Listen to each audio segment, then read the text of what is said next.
so you gave me like two options. I'm just gonna choose the first one. Sure. I think that's easier. Just like going from like a general viewpoint. If that's okay. Yeah. So, I mean, if it's okay, how about we kind of shift it a bit? How about you give me your strongest argument against Islam? Put Gabriel aside and the first revelation. Put Gabriel aside? What do you usually use? I don't usually use it. I don't, well, respectfully, okay? I don't usually use anything. Gabriel has been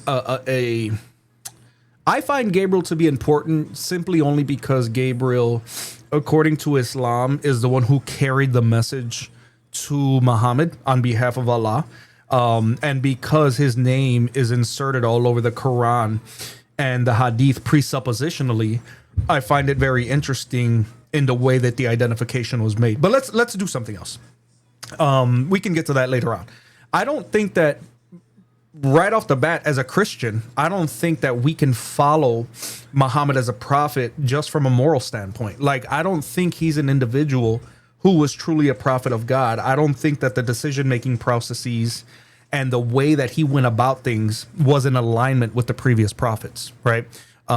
We don't have any previous prophets who would do things like, for example, state that something was sin, but then claim, but by the way, it's okay for me, but you may not do so, right? Jesus didn't do that. Moses didn't do that. Abraham didn't do that. Nobody who came before in the Abrahamic faith ever did something so reprehensible. That's one of the biggest problems I have with Muhammad, right? You can't claim to be an example or a messenger of God and then establish things as haram and say, but by the way, you can only have this many wives. I can have this many. I can do whatever I want to do, but you guys can't. I have a huge problem with Muhammad's moral character. Okay. So the Prophet Muhammad alayhi salatu wassalam, alayhi azka salatu wassalam, so when we talk about his life, I'm sure you know that we call it the Seerah. Okay. So when we're talking about the Seerah, the prophetic story of the Prophet Muhammad alayhi salatu wassalam, I believe, honestly, let me tell you this is my viewpoint. I've learned from people. I've read his Seerah multiple times. I've read lots of hadiths. I've read the Quran a lot. Showing you the Seerah. So let me clarify something real quick. When you say a Seerah, are you talking about the one written by Ibn Hisham? So Ibn Hisham, no, when I say Seerah, I'm saying in a general story. No, I know, but are you talking about his biography? So the one written by Ibn Hisham isn't accurate because it doesn't really use authentic narrations. Okay? I mean, that's just general scholarship agrees with this. No, not only do I agree, but even according to Islamic websites, it makes it clear in the preface of his biography that he openly admitted and only included things that he felt was necessary, which I think is historically Ibn dishonest. Hisham, I told you, he includes weak narrations. I agree with you. Yeah. Okay. But when we're talking about the Seerah of the Prophet Muhammad alayhi salatu wassalam, we're talking about things that are authenticated, okay? That have good chains of narrations that are sahih in isnad and matan, okay? That's what we are talking about. So, when we look at the authentic life of the Prophet Muhammad alayhi salatu wassalam, I see it as actually a miracle. His biography. Solely. Discount all the different other miracles that the Prophet ﷺ did. Solely his biography is a miracle that testifies for his prophethood ﷺ. So, you gave me your argument against the Prophet ﷺ, which is that we should not accept him based on moral character. Okay, I'm completely willing to go with you on that argument. So, the first thing you cited, I think, is from Surah An-Nisa. What verse is that? Can you tell me the verse? I don't know off the top of my head. I can find it for you if you like. Yeah, sure. I was just giving you a general example. Okay for you, I'm gonna, open the camera to show you the Arabic version because I have the Quran in front of me. Yeah. Okay. So here is Surah An-Nisa. Okay, what verse? Surah. You're in Surah An-Nisa, so that's chapter 4. It's chapter 4. Yes, I believe the verse is in chapter 4. Is it here? Yeah, okay, yes, it's over here. Yeah, it's Surah An-Nisa, verse 3 and 4. It's verse 3. So, أعوذ بالله من الشيطان الرجيم. وإن خفتم ألا تقسطوا في اليتامى فانكحوا ما طاب لكم من النساء مثنى وثلاث ورباع. Okay? So, if you fear that this is in the context of talking about marrying orphans, so if you fear to not be just with marrying orphans, okay? فانكحوا ما طاب لكم من النساء. So marry those women who are made lawful to you. مثنى وثلاث ورباع. Okay? singularly, 2 or 3 or 4. Okay, so up to 4. Okay, so this ruling is to the 1 second. So this ruling is for the general Muslim population. Okay, the reason why the Prophet ﷺ was excluded from this, okay, was if we. Can everybody hear me? Hello? Hello, hello, hello. I'm sorry, guys. I can't. If anybody can hear me, I can't hear anyone. Everything is black. My TikTok live studio is just such an absolute garbage software, man. I can't see anybody. I can't hear anybody. Let me. Yeah, I'm probably gonna have to stop this stream on TikTok and start it over again because I can't hear anybody. Yeah. Okay. Let me stop. Oh, God, I swear, man. I'm sorry, guys. This has nothing to do with. This is literally. Only when I go live on TikTok Live Studio do these kinds of issues begin to occur. And it's really, really frustrating, man. It's really frustrating because this is pretty much what we're stuck using when we want to go live. And there's an issue. There's not a day that goes by where there's not an issue on TikTok. So absolutely insane. Absolutely insane every single time. No worries though, guys. I'm gonna go ahead and bring it back up. We'll get back into that conversation. I just don't understand, man. At this point, I don't understand why the hell. Like even my camera is like fit to screen.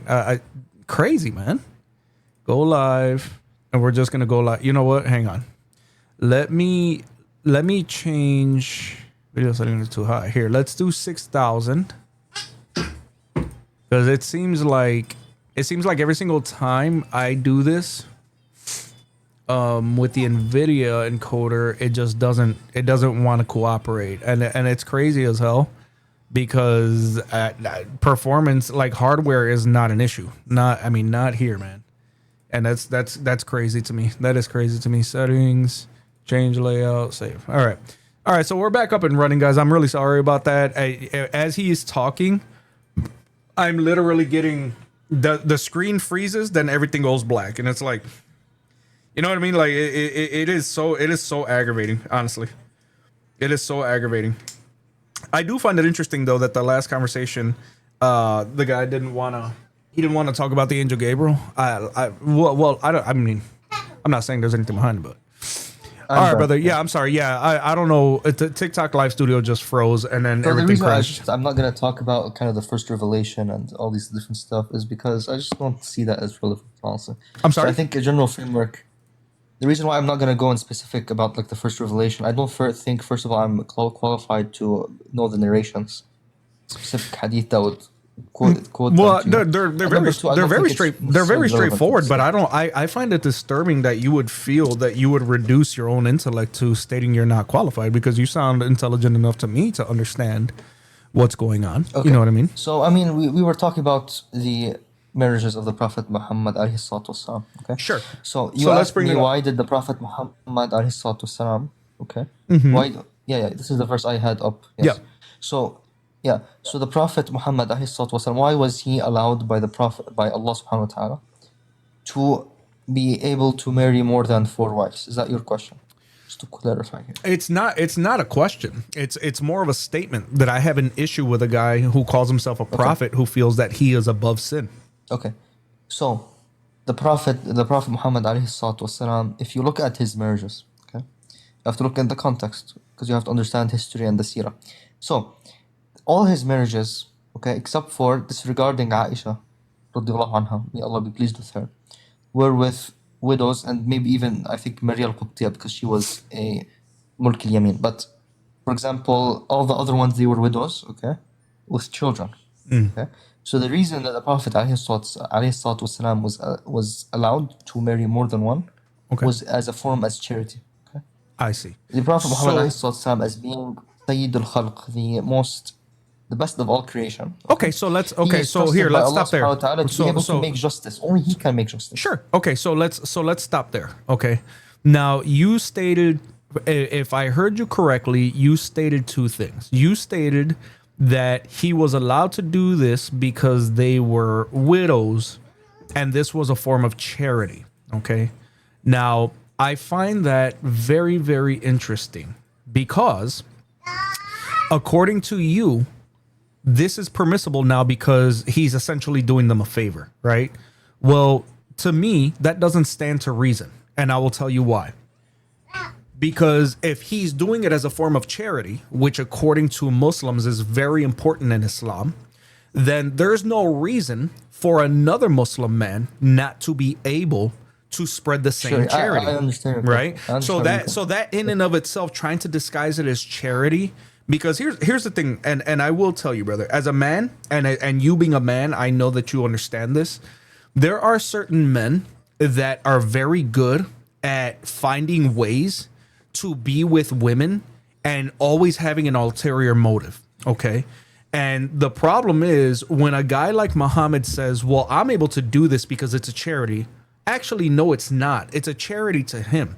He just found a way to disguise it as something else and say, I'm doing something really good.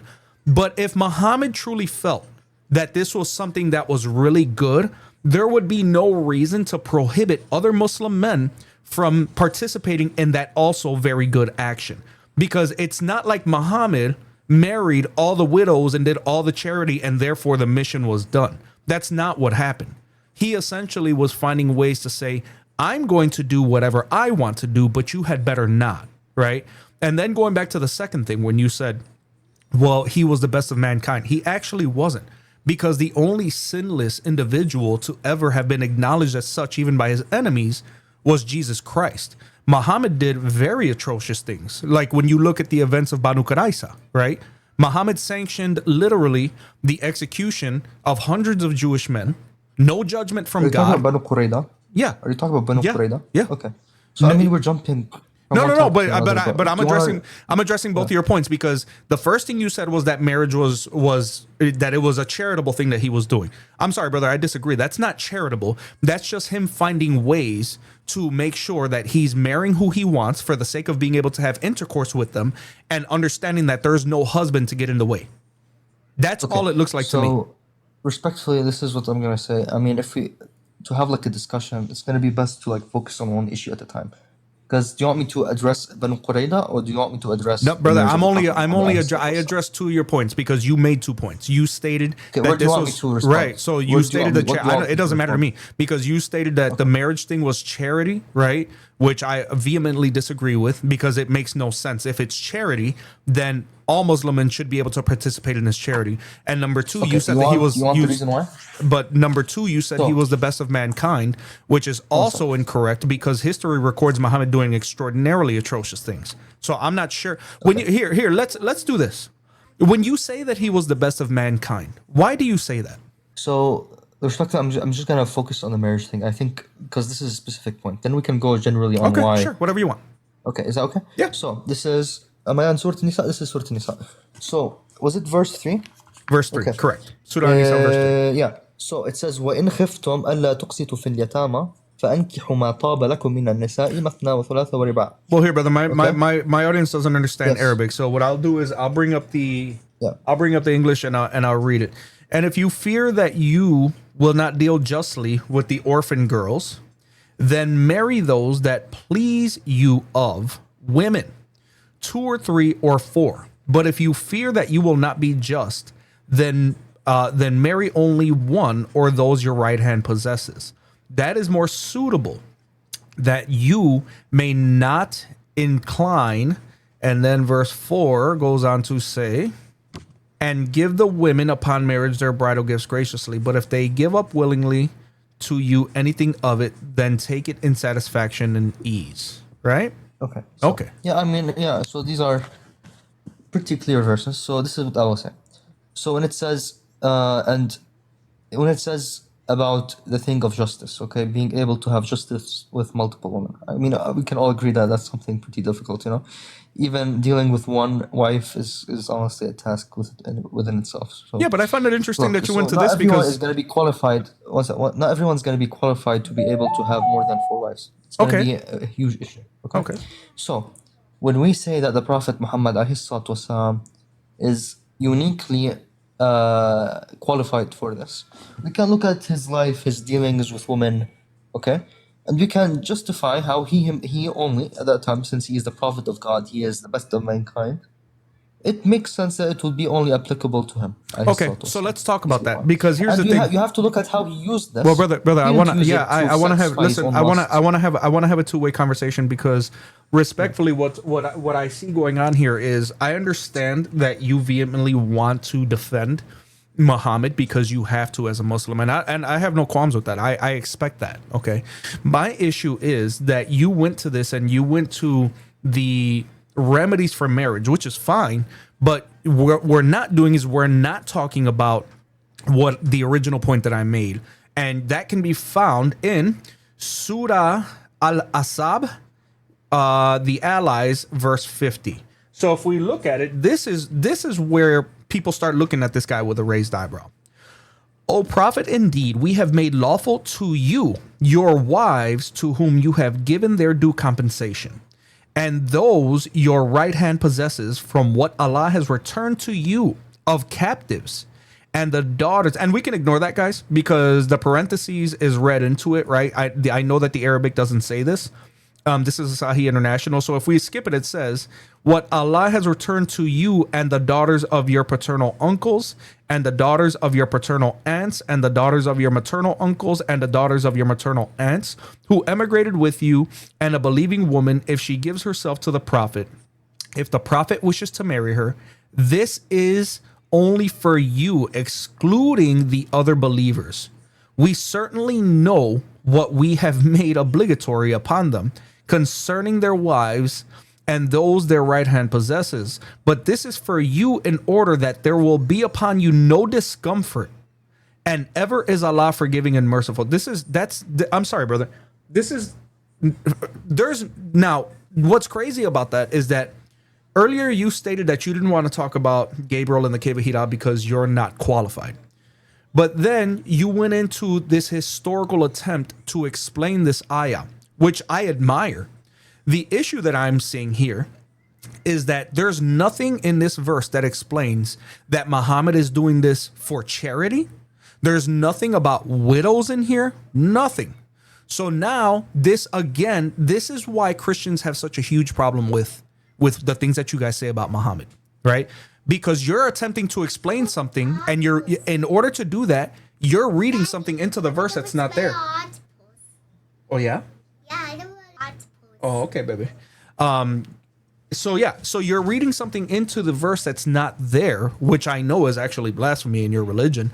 But I find that disturbing, because you said one thing, but what's here doesn't match. It's literally just saying, Muhammad, you can marry, and there's other Muslims who can, and but where in this verse can we get the exegesis that you offered about it being charitable? You see what I'm saying?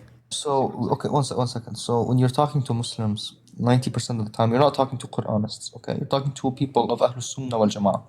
Sunni people who believe in the tradition of the Prophet Muhammad, who believe in the books of Sahih al-Bukhari, Sahih Muslim, Sunan Ibn Abi Dawood, and all these different books, okay? So, the Prophet Muhammad والسلام, and his prophetic tradition is the walking embodiment of the Quran. The Quran cannot be taken out of context without looking through it with the lens of the Prophet Muhammad and his tradition والسلام. Okay? So when you're talking about blasphemy, I don't, respectfully, that's not being informed. Okay, so what? Okay, great. So what narration are you taking that explains that this is charitable, that Muhammad is doing this for a charitable reason? Okay, so if you take it in entirety, you have for example, within the Hadith tradition, the names of the different wives of the Prophet Muhammad, Okay. and the reasons why he married each one, and it's cataloged, so I mean, you can look through each one. Generally, they're widows, whose husbands died in war. That's generally what the case was. So you can dispute that if you want. You can go through you can try to disprove me, okay? No, yeah, that's fine. Hi, baby. But what I'm trying to say to you is that you're saying you're not a Quranist. I never accused you of being such. What I'm stating to you is, if you're giving me this explanation of charity and excusing this behavior by Muhammad that for other people is sin, then what I'm asking you is to show us and point to me which narration claims that Muhammad is doing this to be charitable. Okay, so Sure, that's an interesting question, but I think I did my best to answer that. So I mean, I went back and I just gotta calm down. I'm sorry. I'm not. I just your response. It took me off guard. I thought that was funny because usually you guys you have the hadiths and everything ready, but then now your response makes me feel like there is no hadith that is clarifying this to be a charitable action, brother. And this, you see, this is exactly what I'm talking about. You said I'm not a Quranist. Great. Listen, I know that you guys have 600,000 hadiths, and I know that the vast majority of hadiths you guys kind of look at with a canted eyebrow, and a lot of them are not even rated sahih. I have no problem with that. I have no problem respecting your paradigm and having these conversations. But I want to recap with you, brother, because you stated earlier that you were not. You essentially insinuated of yourself that you were not intellectually sufficient enough to have the Kevahida conversation, which I disagree with wholeheartedly. You sound like an extraordinarily intelligent person. So there's that. But then you made a historical argument utilizing your scriptures and your narrations in the form of hadith, right? As an explanation. Okay, great. So then I told you I don't agree that an apostle of God would identify actions as sin and then say, but by the way, this is okay with me. Then we went to, we're gonna go ahead and marry as, you can only marry 4 wives, but Muhammad, you can do whatever you want. Then you went into this thing about him being the best of mankind and blah blah. And I said, okay, great. So show me. And then I'm sorry. And then you stated that this was charitable, that his wives were widows, and that essentially he was doing them a favor, right? Now, brother, you're a guy just like I am. Believe me when I tell you, there is no way you're going to pull the blindfold over my eyes tight enough for me to ever believe that Muhammad was the one doing the favor for anyone else. I believe it was the other way around. However, it doesn't matter what I think. I'm just going to go off what I can read. Then you stated, okay, well, we have to be honest because I'm not a Quranist, because you acknowledge essentially that what your explanation was not in the ayah, right? In 3350. So then I said, okay, well then what hadith can we refer to that is showing us specific examples of these charitable actions that Muhammad is taking by marrying these widows? And you stated that's a very interesting question or request. Brother, you're saying Okay, 1 second. So, yeah. So, I mean, we can look at I think Khadija, and then I think it's the second wife of the Prophet Muhammad. She was a widow, and her husband, I believe, died, and she had children. So the Prophet took it upon himself to give that woman a home. So I can give you. You want me to search you up the narration, or are you disputing? Well, brother, no. stuff I mean, or if you're making the claim, the burden of proof is on you. You understand? Like I'm not telling you I'm going to hand wave away whatever you show me. I'm just curious to see where it is in your hadith that is claiming, that is agreeing with what you're saying, that Muhammad marrying and going outside of what is the normal scope of marriage in Islam is a charitable action. That's all. You're the one who said it, and you said it's in hadith. So now I'm asking you which one it's in.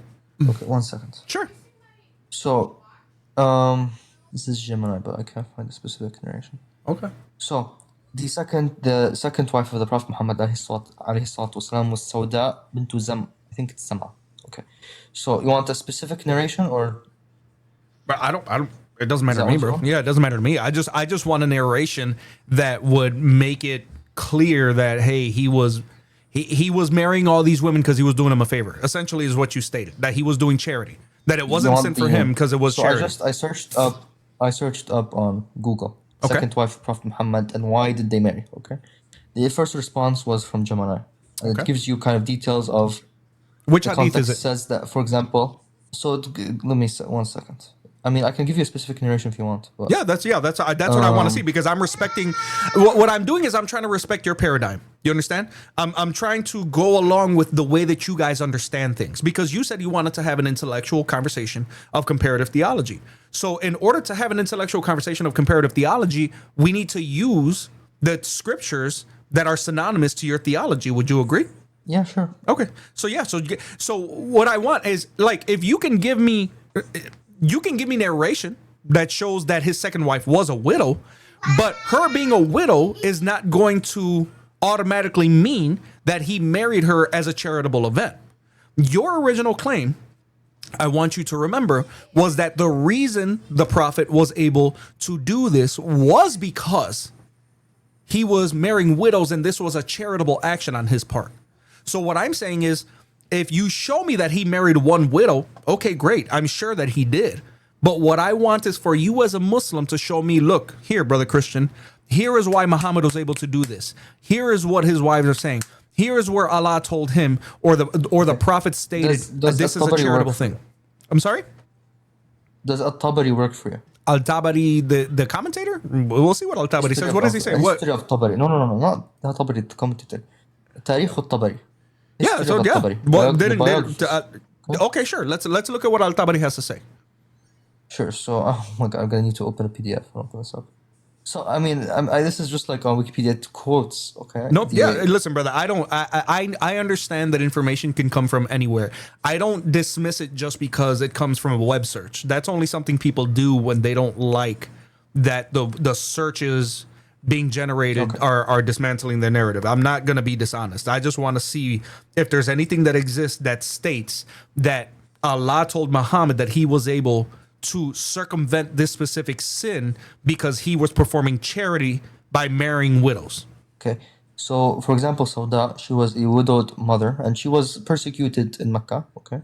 He married her to provide stability, to care for the household and these different stuff. So, I can open up page 171 of At-Tabari. That's going to take me some time to download the PDF also. But the general thing is, if I look here on Wikipedia, marriage to Muhammad, soon after Khadija's death, Muhammad married Sauda in the same month of Ramadan. Okay.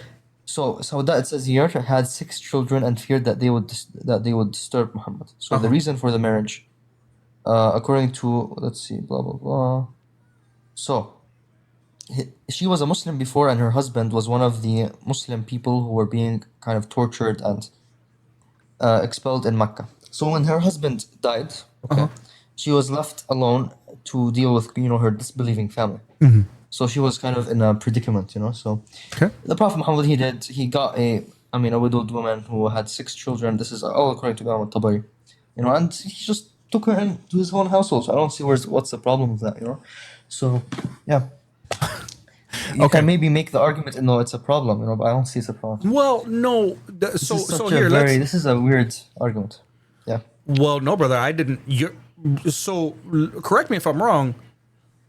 Were you the one that made the argument that that Muhammad marrying multiple women was charitable? I didn't make that argument. You made the argument. That was you, right? So when you state that, okay. So now I'm confused. I'm very confused. Adam, I see your request. I will get you up in a second, brother. Now, in the beginning, guys, and type 1 in the chat if I'm remembering the foundation of this conversation correctly. When I stated that I don't see Muhammad as a person who truly fits the profile of a prophet of the God of Abraham, and then I explained to you that the fact that he himself is the only prophet on record in thousands of years that took it upon himself to make things permissible for him that were sin for others. Notice, for example, Jesus Christ, the literal fulfillment of the old covenant, never said anything like that, right? Moses brought down the tablets on Mount Sinai, never stated to anyone, here are the moral laws from God. By the way, I can do all of these things if I want to, but you can't. I can do a couple of these things if I want to, but you can't. You don't have anything like that when dealing with the true God of Abraham. But fine, let's go to Prophet Muhammad, who you feel is a prophet, and let's say, for the sake of conversation, that sure, he is the best of mankind, which we haven't even gotten into that yet. You stated that he was able to do this because he was doing works of charity. And I'm being fair to you, brother. I have not once been unfair to you. I have never once told you that you can't use Hadith. You went to Al-Tabari, right? Yeah, you went to Al-Tabari. And I said, sure. Anyone who can give us this explanation about why Muhammad is allowed to marry more than the prescribed amount of women that apparently Allah put forth. You claimed it was charity, and you said you're not a Quranist. And then when I asked you to show us that in your other, secondary revelation or commentary, whatever, you said, "Well, that's very interesting." I literally just want to see where your prophet gets the idea that he's allowed to be a sinner, right? And then you went to Al-Tabari, and what you read doesn't show us what you claimed, that all of the numerous wives that he married are out of charity. That's not, brother, respectfully, nothing that you asserted is even stated by Al-Tabari. Nothing. What we have here is a Quranic verse basically stating, you will follow the rules and I will engage in carnal nature all I want because Allah said so. And then in secondary revelation, your explanation is missing. In commentary, your explanation is missing. And I will grant you that you said his second wife was a widow and he took her in. Okay.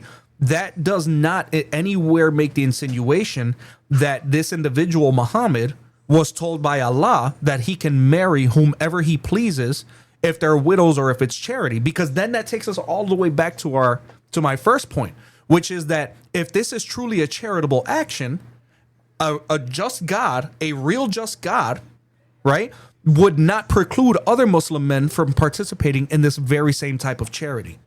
So when you say this is a weird point, I find it funny because you're the one who made the point. All I asked you to do was substantiate it. Does that make sense?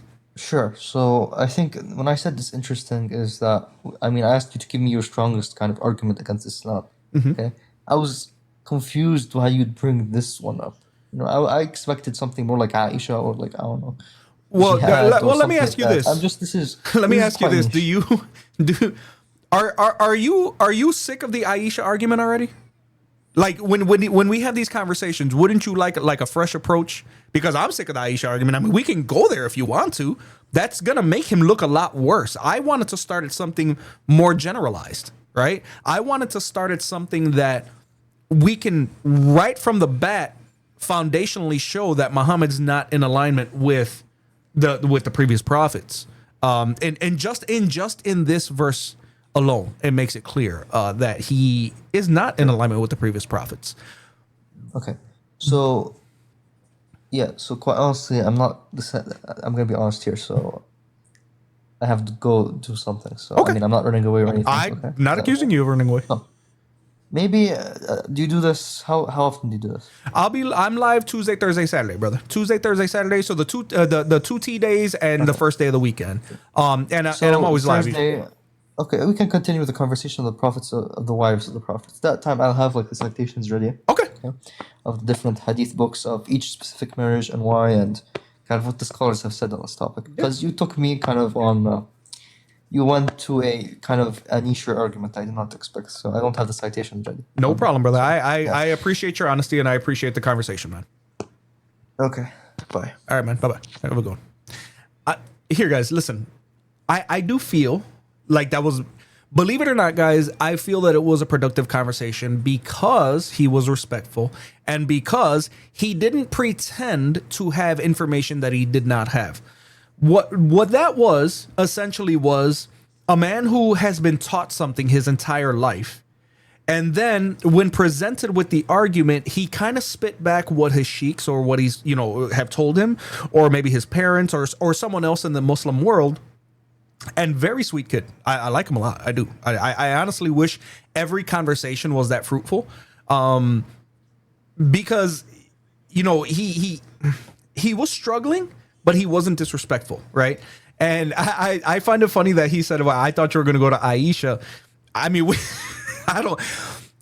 That's not actually going to make Muhammad look any better, right? But yeah, you guys know that I don't like to just do what everybody else is doing. I want to kind of have conversations that you guys are not hearing. And I see a lot of you guys. I see a lot of you guys in the chat. I see you guys who you're here and you're here and then you're watching Elijah later on and you're watching Avery and you're watching The Word and I and you're watching Dom Defends, you're watching Bear and Peace. And we're not doing you guys any favor if we're just using the same argument over and over. The great thing for me about Islam is that there is almost no end of arguments that I can use against Muhammad or the contradictions in the Quran or the Hadith or the foundational events. But at the end, guys, he was very respectful, and we will applaud. Yes, listen. I do applaud respectful conversation. I do encourage respectful conversation, and I do encourage honesty during conversation, right? So thank you so much, brother. His name was in Arabic. It was like 0999 something. But I do applaud you. I do applaud you for at least not lying, right? Giving reasoning and then not lying about where the reasoning is. And I do pray that he comes back, guys. Jesus is king.